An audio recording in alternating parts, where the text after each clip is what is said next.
Tom Lehrer, The Life and Legacy of a Satirical Genius and Mathematician.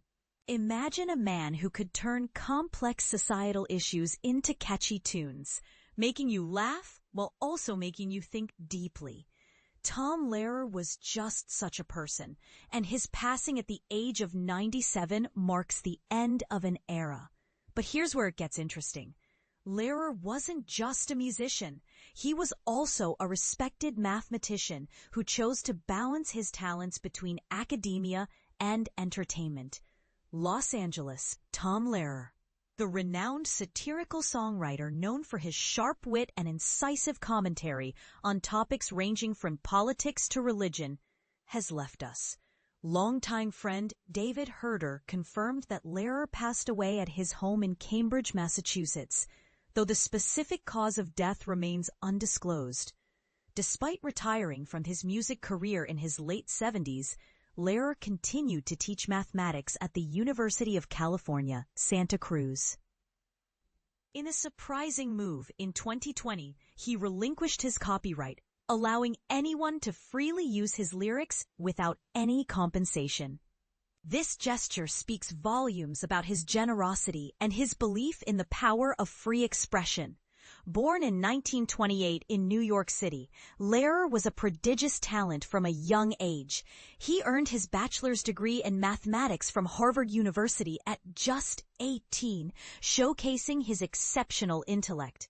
However, it wasn't long before he discovered his passion for music and social commentary. His song repertoire includes classics like Poisoning Pigeons in the Park, The Old Dope Peddler, and Be Prepared, which parodied the Boy Scouts. Perhaps most notably, the Vatican Rag saw Lehrer, an avowed atheist, taking on the rituals of the Roman Catholic Church with humor and grace. Sample lyrics: get down on your knees, fiddle with your rosaries, bow your head with great respect, and genuflect, genuflect, genuflect.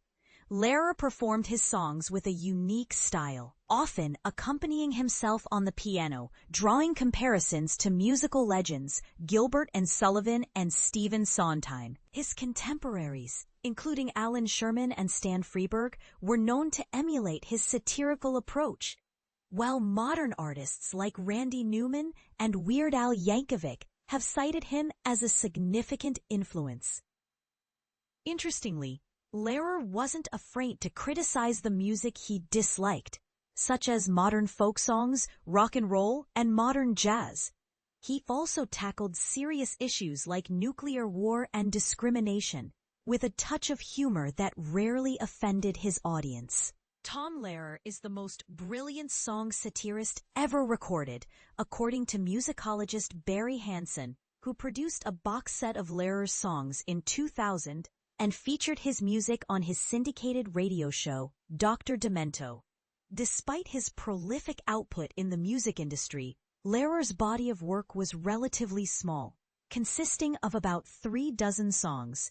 He once explained to the Associated Press, "When I got a funny idea for a song, I wrote it. And if I didn't, I didn't." This casual approach to creativity set him apart from many other writers and musicians of his time. Lehrer's journey to becoming a performer was accidental. He started composing songs in the early 1950s to entertain his friends and eventually began performing at local coffee houses while continuing his studies at Harvard. His debut album, Songs by Tom Lehrer, was released in 1953 and included hits like I Wanna Go Back to Dixie and Fight Fiercely Harvard. After serving in the Army for 2 years, Lehrer embarked on a global tour, releasing his second album, More of Tom Lehrer, in 1959. He also appeared on the groundbreaking TV show That Was the Week That Was, creating weekly political satire segments that later became the album That Was the Year That Was. However, Lehrer eventually found his true calling in academia. He returned to teaching math at Harvard and other institutions, though he occasionally continued to write and perform music. He once admitted, "I enjoyed performing up to a point.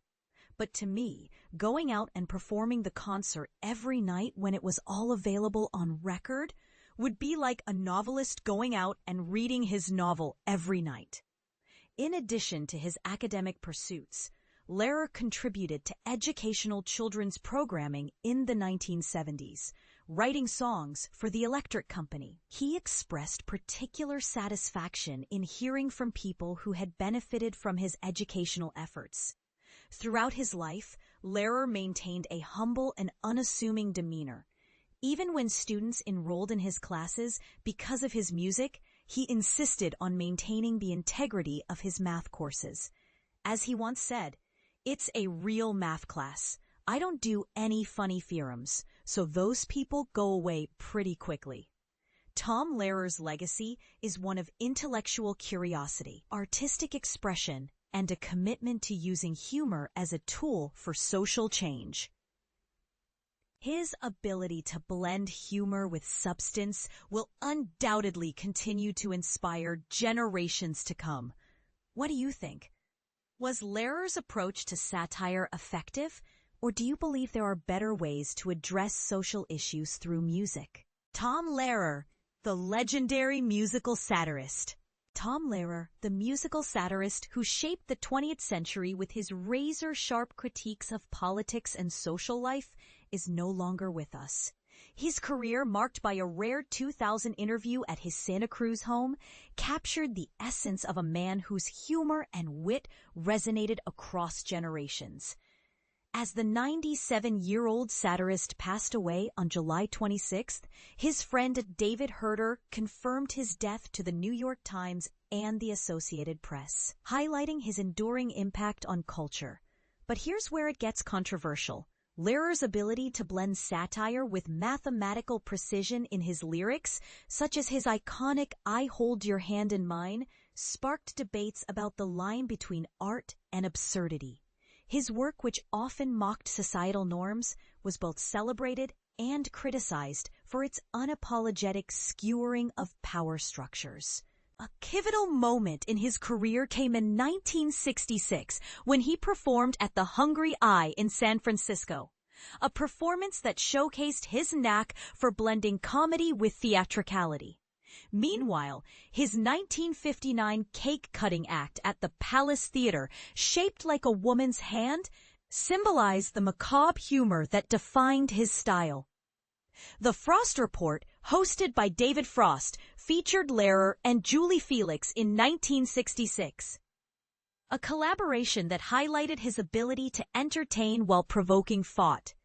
As the BBC Television Theatre prepared for his new show, the cast, including Ronnie Barker and John Cleese, demonstrated the versatility of his comedic genius.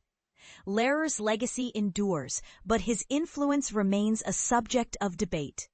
Some argue his satirical approach was a vital tool for social commentary, while others question whether his humor blurred the lines between art and exploitation. As the world continues to grapple with modern challenges, Lehrer's timeless wit serves as a reminder of the power of laughter to challenge norms. But here's where it gets even more intriguing. How did his unique blend of math and music redefine satire in the 20th century? And what lessons can today's creators draw from his unconventional methods? Let the conversation continue. Your thoughts on Lehrer's legacy are welcome in the comments.